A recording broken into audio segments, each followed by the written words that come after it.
Prostitution is the world's oldest profession. It's nothing new. The internet changed prostitution forever with the online porn industry. Everyone has access to porn just within a single search. You could Google whatever fetish you were into and get millions of results. Let me be clear. Sex work is a play on language to soften the connotation of the true nature of what this work really is: prostitution. Engaging in sexual activity for payment. If you create content with the purpose of other people masturbating to it, you are prostituting yourself. That's the difference between prostitution and art or educational material. Legally speaking, the only major difference between prostitution and pornography is a camera. But psychological trauma does not see that distinction. We cannot talk about prostitution without talking about sex trafficking. Sex trafficking is the leading cause of prostitution, especially for children. It is the use of fraud, force, or coercion to recruit a person for sexual exploitation. The average age is about 13, though many are younger. The young and mentally ill are the most susceptible. Most women want to exit the life of prostitution, but emotional and physical harm resulting from commercial sex and compounding pre-existing vulnerabilities can make leaving difficult. Typically, one becomes a prostitute out of desperation, either for money or for validation. Prostitution is multi-traumatic. 71% of prostitutes report physical assault, 63% rape. 89% wanted to escape, but did not have any other options for survival. 75% are homeless. 68% had PTSD symptoms. 47% entered before they were 18. They are 12 times more likely to be murdered. STIs are 30 times more likely. 95% experienced sexual harassment that would be legally actionable in a different occupation. 85% experienced sexual assault as a child. 80% experienced physical assault. 80% recount rape. 75% have been homeless. 85% experienced verbal abuse and social contempt.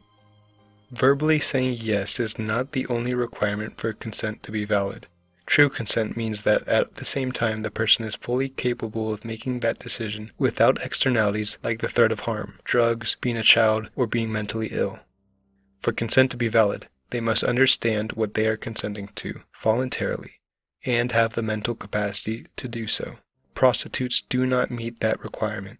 They do not understand they are consenting to mental illness that significantly affects quality of life: depression, suicide, PTSD, relationship struggles, abuse of drugs and alcohol, abuse, regret, shame, STIs, etc. Many do not have the freedom to say no due to financial hardships, peer pressure, or the threat of violence.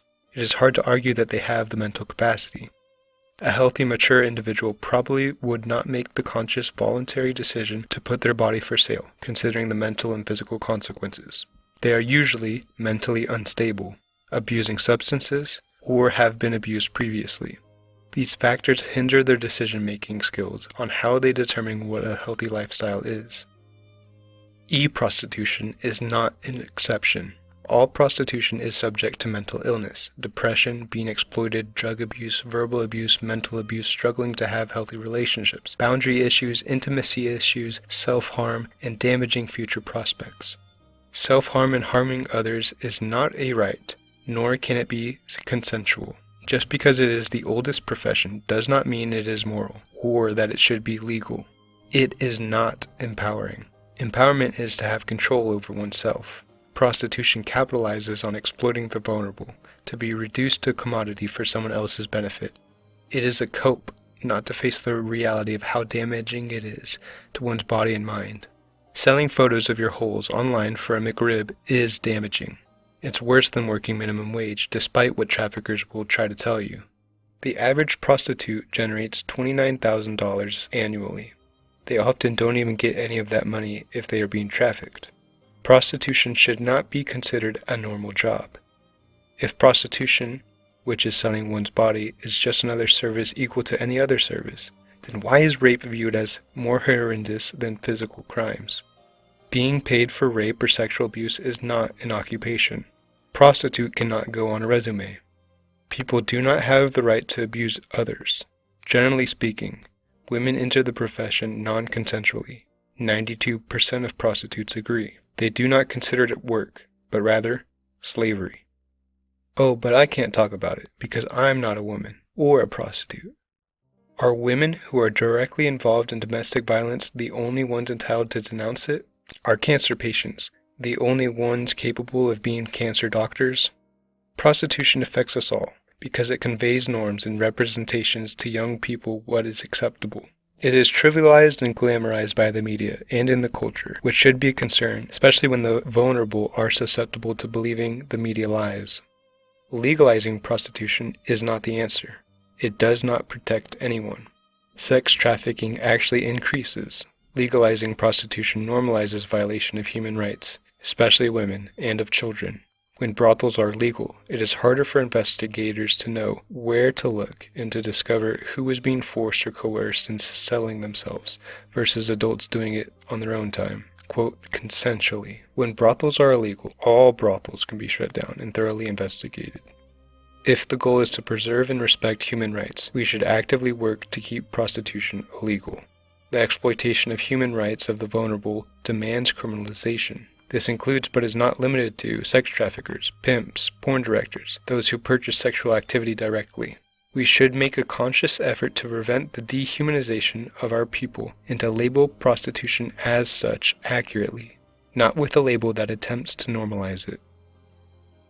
If you're not fully convinced of the illegalization arguments for prostitution, I'll be honest, neither am I. It's dangerous territory to claim people don't have the capacity to freely choose for themselves, and therefore the government must, by force of gunpoint, prohibit certain behaviors that cause harm to no one except oneself. The legalizing crowd who claim legalization would reduce crime, or that people do it anyway, don't make a particularly strong case either. Imagine if we applied this logic to murder. It already is legal in differing degrees and locations. There are currently 28 legal brothels in the U.S., all of which are in rural counties in Nevada. Filming prostitution makes it perfectly fine in the eyes of the state. It's not illegal to sleep with a random woman and leave a $20 bill on her dresser on your way out. Fundamentally, men offer work for sex, and women offer sex for work. Why not cut out the extra steps? I like to err on the side of freedom of choice, but seeing as modern culture and morality are antonyms, I might be inclined to turn a blind eye to the curbing of liberty in regards to behavior as licentious and degenerate as prostitution. As it stands, whether or not prostitution should be prosecuted, I'm sitting the fence on this one. If you're a guy listening to this, 98 to 1 odds you're addicted to jerking off. You're a degenerate coomer. Chances are you'll stay addicted until you're too old to coom. Male sexuality feels incontinent. No easier to control than one's own bowels. It takes an enormous Herculean effort to overcome. I believe for most men, conquering one's sexual desires is the ultimate battle in life, the dragon that most men attempt but fail to slay. Besides a wife and family, you should not need women in your life. Yet most of us are dependent on them, whether you realize it or not. You're probably dependent on some number of porn stars, OnlyFans, TikToks, Instagram booty models, prostitutes, but I repeat myself, or real-life women for sexual release. They control you. For all of history, women have manipulated men into exchanging sexual release for a man's resources. If you can express dominance over your urges, women no longer hold the reins to your life. You will be free. This struggle begins early. Children not even old enough to understand their bodies are encouraged to explore. Masturbation is said to be physically pleasurable and morally commendable. From a young age, children are taught that anything consensual must be ethical, and that repressing sexual desires is far more harmful than expressing it. Teens are told that abstinence is old-fashioned, that any sexual expression is fair game as long as they use protection, and the parties consent. The boys of my generation and younger are being hooked on a destructive addiction at the average age of 11 years old. Porn addiction is an enormous problem most of us are too ashamed to talk about.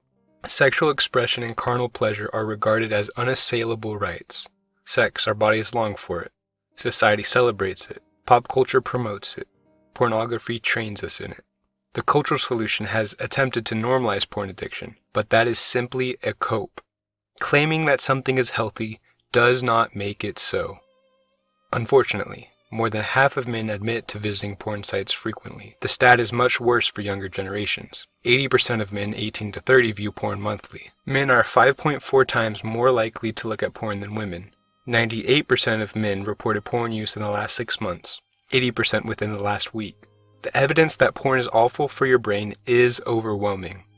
Porn out of any behavior has the strongest tendency to be addictive.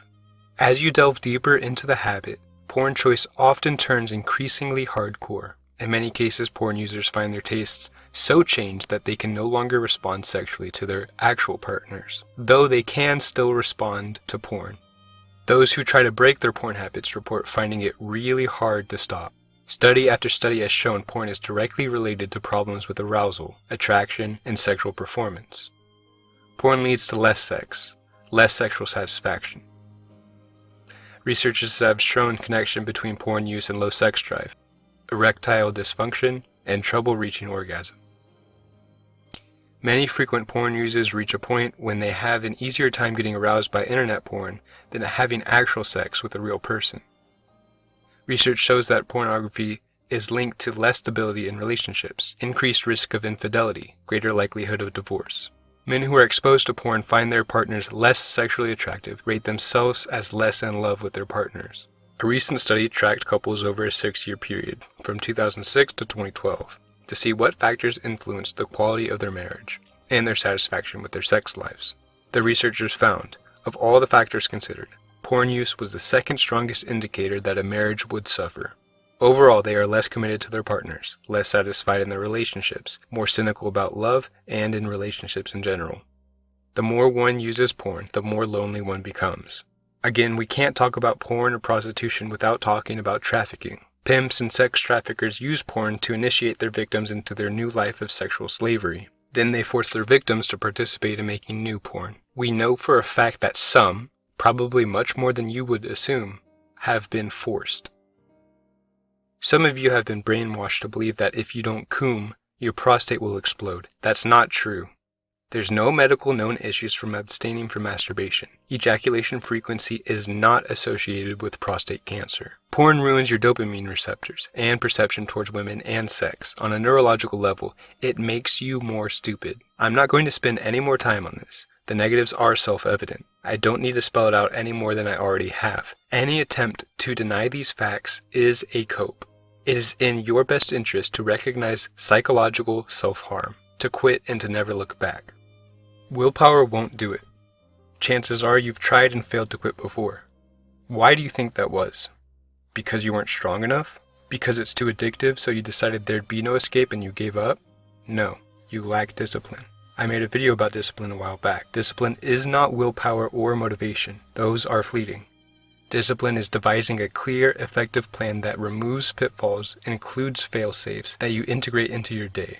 It's the practice of forming habits. Rather than becoming fatigued by making decisions that require willpower, your habits become simply what you do. I find my discipline through God. You can learn discipline through secular methods, but the existence and need for self-control in life begs deeper meta-ethical quandaries, which can only be answered by God. Self-control presumes a few notions: that we have moral agency, and that we ought to act in a certain way. Without God, there is no free will or good or evil. Everything is permissible. Outside our own human faculties, there would be nothing else to rely upon for discipline, so we'd have no chance at successfully changing our own nature. But deeper than that, we wouldn't just not have the capacity. Both the need and the existence for self-control would not exist. Without free will, our actions would be a predestined series of cause and effect. Without God, we are neither moral agents, nor would we need to be moral agents, nor would we be capable of becoming moral agents. That's exactly why I base my strength for discipline in the objective Almighty, not strictly in my own flawed human faculties. I would recommend that you would do the same.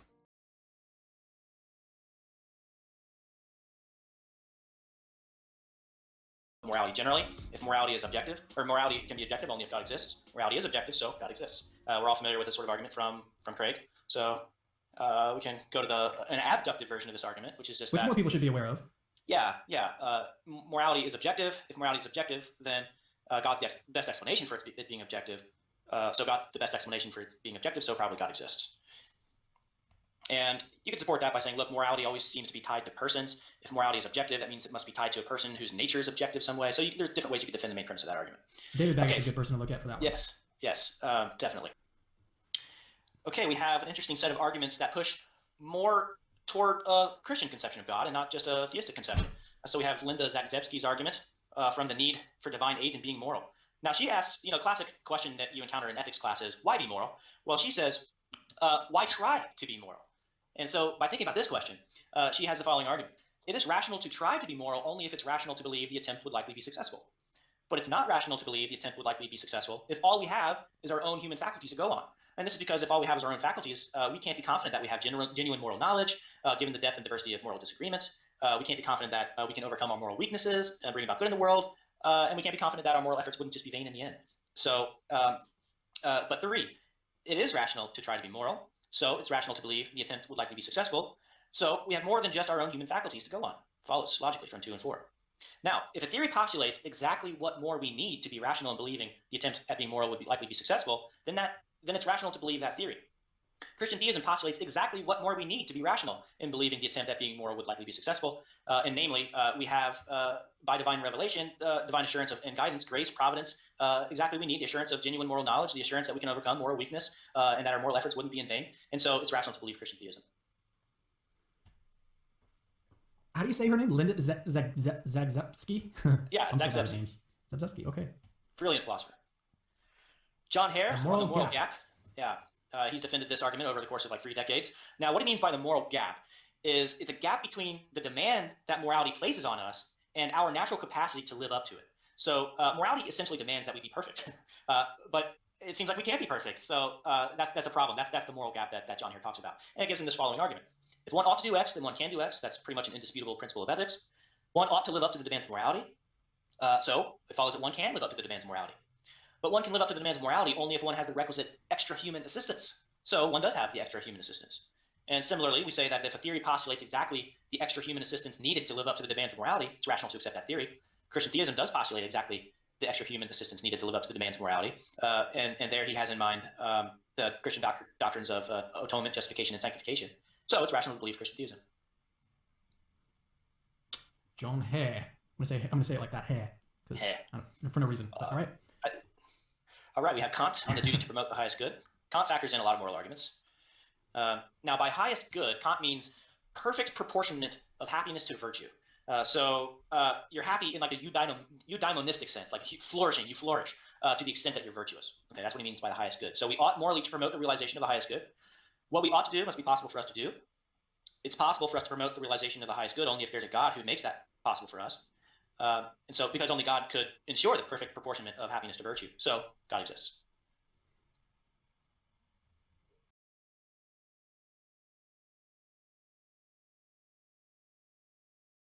To be clear, I'm not just talking about abstaining from hardcore pornography. I suggest that you remove yourself from softcore stimulation wherever possible.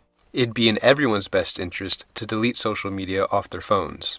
Instagram is filled with softcore porn. TikTok is worse considering it's flooded with underage girls. With frequent exposure, the way most people consume social media, it is neurologically toxic. It is emotionally stunting, and a monumental time sink.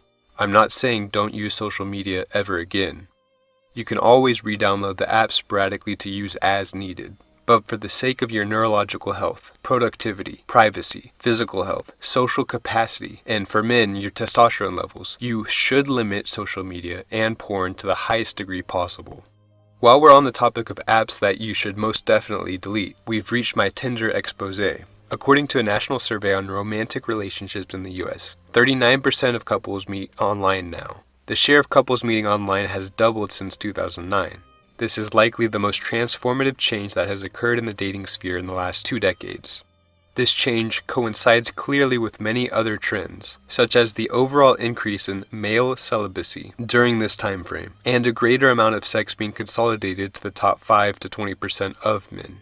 This change has also created a $4 billion online dating industry. Many of these online services primarily target men for revenue by requiring ongoing payments in order for their profile to be seen by women. If you're a man and your match rate on Tinder is above 10%, it means that you are very good looking.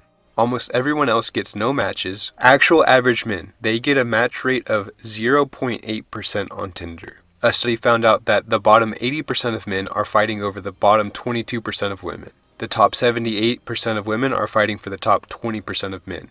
Unless you are unconventionally good looking, dating apps will destroy your self-esteem. The stereotype everyone believes is that most apps are used by guys to find hookups, that women want to use them for long-term relationships but can't find any willing men. This is not the truth. The obvious reason women use the app is boredom and validation. Sex comes third for women and relationships come fourth. Men are actually more motivated on dating apps to find a long-term partner. Most of the women are bored, they're looking for an ego boost, and you're just one of hundreds of chumps waiting in line to have a shot at her. Is that how you want to spend your time? Inflating women's egos? Hopefully you have better things going on. Uninstall Tinder. What I want to do today is I want to swap your gender. I want to see what it's like if a woman is put into the shoes of a man. So I'm going to send you a couple of photos of myself, and I want you to create a dating profile as a man. And I want you to see if you can get a woman to go on a date with you. I want you to chat up women, and I want you to report back to me what your experience is like as a man on this dating app. So when you first hear the experiment, what are you thinking? What's coming to mind? If I'm going to put your pictures, I mean, your looks are good, you're attractive, so that will be easy, like to match with women, because they will think it'll be instantly easy? look at that. Yeah, because of your looks. I think that you're going to struggle. I'm not doing any false humility. I understand. I'm reasonably okay to look at. I'm probably above average, but I think that you're still going to find a lot of difficulty. I'm going to give you, let's say, a week's time. I want you to try and match with as many women as possible. Okay, this will be fun.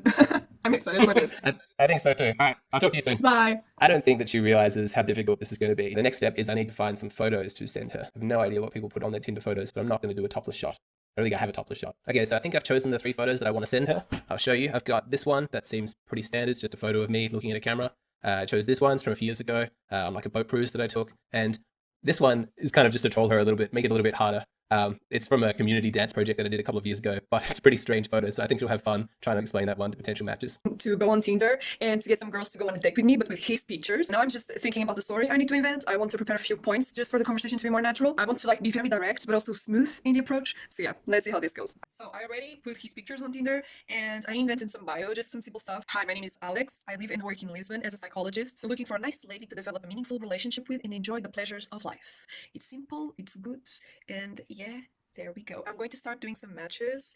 This is day 3 of Tinder operation, and it's going well. On the first day, we only got 5 matches, and I was stressing out. I was just like, this is going to be much harder than what I was thinking. I mean, I thought this was going to be easy peasy, okay? I'm going to text these women, and these women are going to want to go on a date with me, and I'm going to match a lot, and that didn't happen. On the group of 5, there was one that was really gorgeous. Another one that I don't know why the hell did she match with me. I mean, the whole conversation was just pure pain, pure agony. She was answering with 2 or 3 words in each message, and I was like, why? Stop this. Stop. I asked her if she wanted to go on a date with me. She was lucky that I asked her because she was being literally pain. I asked if she wanted to go on a date with me, and she was like, no, but thanks.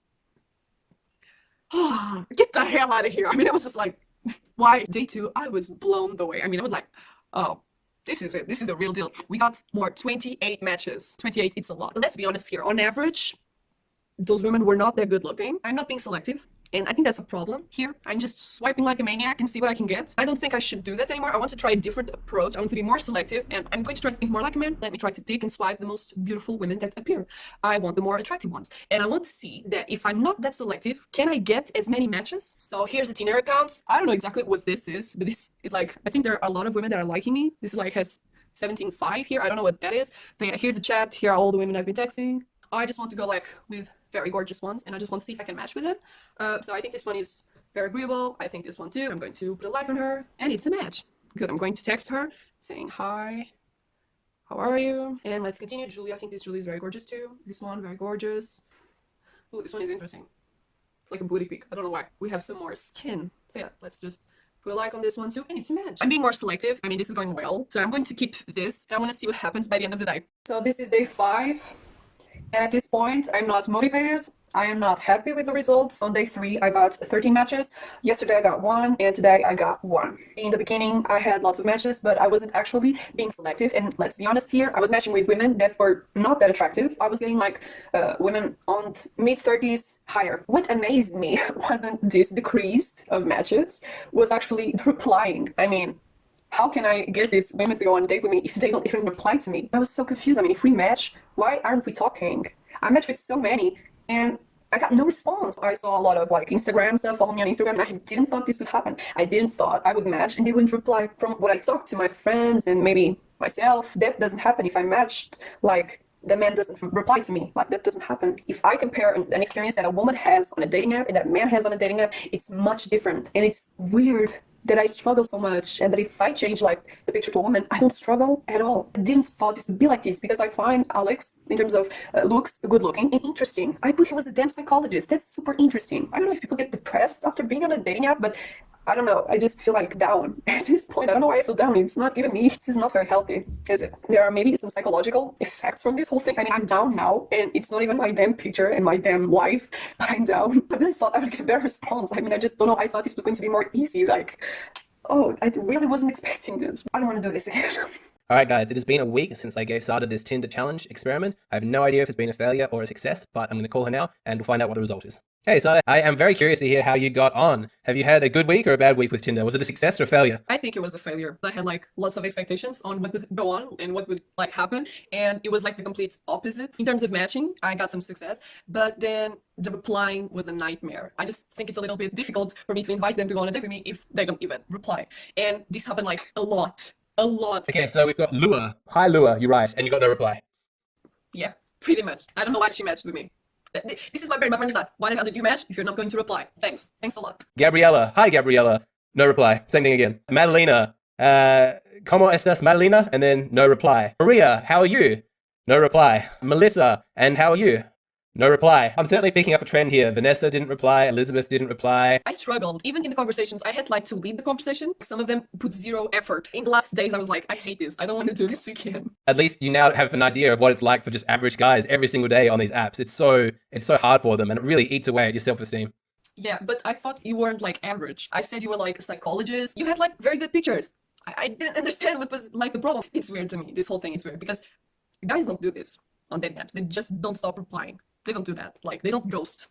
And it's weird that women do that so often. You know how you said at the beginning that it was easier to get matches and then it was difficult to get replies or as many matches? I hate to burst your bubble as well, but when you first create a Tinder algorithm, when you first create a Tinder account, the algorithm pushes your new account into lots of different people's faces so that you can get a bunch more matches, so that initially you get that dopamine hit that says, wow, this app really, really works. And it hooks you in thinking, oh yes, this is good. And so lots of people don't realize that. They think, oh, I had success at one point, but it was just at the beginning. Once the Tinder algorithm starts to assign you like a hidden value, then you start to get matches according to your actual kind of desirability on the app, and it starts to go way, way, way down. So even that initial success that you got on the app, that wasn't really due to anything. That was completely artificial. Yeah, that makes sense, because today I got 0 matches. Yesterday 1, the other day 1, and I just feel like Tinder is just unfair as well. This is all very weird reality, and maybe I was like ignorant. I didn't know this was like this. I just feel sorry for like guys and stuff. Like, no, I don't think this is good for anyone, really. Let me ask you this. When you began the experiment, did you think that you would have a bit of an edge being a woman and thinking, I know what women are looking for. I'm going to be able to talk to them in like an easy way. Were you confident going in that you'd have the skills to be able to make these women attracted to you? Yeah, I was like, I know what they want to hear. I know what they want. I was so confident. I was so confident. I was like, I know what they want. I know what they want to hear. I'm going with some pretty good messages, and it's going to work out. But it didn't. I'm so confused. I don't know. I don't know about anything anymore. I was with a woman mindset. I thought what happens to a woman in a dating app would actually happen to a man. I was like, meaningful relationship. Not even a damn meaningful relationship these women want. What? My friends can tell me the experience, but we can't really feel the whole thing. We can feel a little bit. We have empathy, of course. But once we are actually in the situation, it's much different. And we can actually feel maybe what some guys feel. And it's not good. It's not a good experience. For me, it's very good to go through this, really, because I'm just expanding my awareness of everything. Would you encourage other women to do this experiment, to just try creating a male dating profile on Tinder just to see what it's like? Do you think that would be a valuable experience for women to go through? Of course, absolutely. They should feel this. They should know, like, this is just to see, just to not ghost, just to stop some actions. Maybe this will make them act a little bit different in some other context. I would probably on my own just sit my friends. Why don't you do this? Just for there too, just see what happens. Okay, so a few days ago I made the decision to make a catfish Tinder account pretending to be a girl and see what kind of messages I get. Now obviously as a very attractive individual I know what it's like to get a lot of messages on Tinder, but this was another level. So what I did was I made an account under the name Georgia and used some photos for pal Sophie kindly gave me permission to use. Obviously has to have one plug in the merch. And I made it my aim to make the bio the most basic white girl bio out there. And then I dived in. So let me just show you what happened. It's literally been like, what, 3 minutes? And I've got like 10 plus matches. What is this? These apps exaggerate the pre-existing imbalances in the dating markets and will make you depressed. Still not convinced? One man on Reddit spent 2 years to collect data about 500 different matches on Tinder. 71% were heavier than their profile showed. 66% looked older. 38% looked nothing like their profile. Some will post photos that look like them, but on these apps, filters are hugely incentivized, especially ones on Snapchat that actually change facial structure, which then misleads potential matches into selecting them. 267 had Snapchat filters. 206 were heavily filtered. 141 of the 500 matches attempted to get the man to pay for the e-prostitution subscriptions like OnlyFans or Snapchat Premium.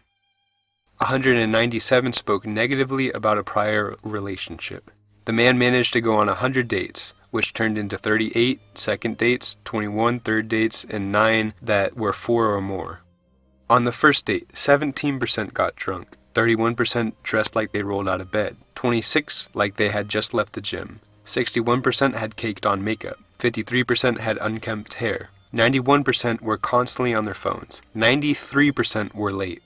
87% talked about their kids, 77% scorned an ex, 73% said that they had trust issues, 64% said that they don't have time to date, 62% said that they suffered from mental illness, 4% had cried on the date, 24% expressed interest in sex, and 16% ended in sex. 2 of them stalked him, 13 of them ghosted him, 9 of them asked him directly for money. 3 of them broke the law while on a date, and 1 of them had to have police intervention. The average date cost $78. Of all of the dates, including the follow-ups, the check was split only 27 times. There was another quantifiable case study, but this time it was recorded by a woman. She recorded all of her interactions on Tinder. The numbers from the guys' perspectives are abysmal. Of the 10,000 matches in 6 months, she swiped right on 10%. Based on a separate study, that's more than double the average woman. On average, they swipe right about 4%. Men swipe right on about 62%.